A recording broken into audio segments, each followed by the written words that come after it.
আইপিএলে মোস্তাফিজ নিষেধাজ্ঞার ইস্যুতে প্রভাব পড়বে না ভারতের সাথে বাণিজ্যে, এমন মন্তব্য বাণিজ্য উপদেষ্টার। সচিবালয়ে সাংবাদিকদের সাথে কথা বলেন তিনি।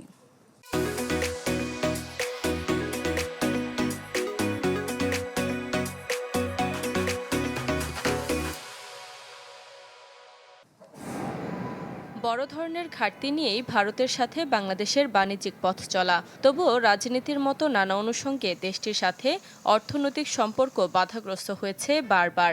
সবশেষ যে তালিকায় যোগ হয় আইপিএলে মোস্তাফিজের নিষেধাজ্ঞা নিয়ে। স্থলবন্দর দিয়ে পণ্য আমদানি রপ্তানিতে নিষেধাজ্ঞা, সুতা বা পাটে বাড়তি শুল্ক আরোপ। এরপর মোস্তাফিজ ইস্যুতে কি আবারও গতি কমছে দেশটির সাথে বাণিজ্যে? স্বভাবসুলভ ভঙ্গিতে যা উড়িয়ে দিলেন বাণিজ্য উপদেষ্টা। বলেন, আইপিএল ইস্যুতে প্রভাব পড়বে না বাণিজ্যে।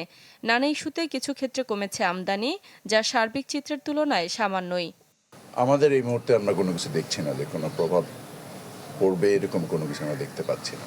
যতক্ষণ পর্যন্ত না আমরা মনে করি যে কোনো একটা পার্টিকুলার বাণিজ্যে আমাদের স্থানীয় অর্থনীতিকে ক্ষতিগ্রস্ত করছে, ততক্ষণ পর্যন্ত আমরা কোনো বায়োল্যাটারাল সিদ্ধান্ত নিই না। সাংবাদিকদের প্রশ্নে উঠে আসে বাণিজ্য নীতির প্রসঙ্গ। এক প্রশ্নের জবাবে বাণিজ্য সচিব বলেন, সহজ করা হচ্ছে নীতি, কমানো হয়েছে নানা শর্ত। ভারত যে সমস্ত স্থলবন্দরের মাধ্যমে বাংলাদেশের আমদানি বন্ধ করে দিয়েছে বেশ কয়েক মাস আগে, গত মে মাসের দিকে, তার কারণে বাংলাদেশের রপ্তানি কিছু কমেছে, কিন্তু আমরা সে ধরনের কোনো কাউন্টার মেজার্স ওই অর্থে নেইনি। বাণিজ্য সচিব জানান, রমজানে নিত্যপণ্যের বাজার ব্যবস্থাপনা নিয়েও সতর্ক সরকার। অংশীজনদের সাথে বৈঠক আসছে 19 জানুয়ারি।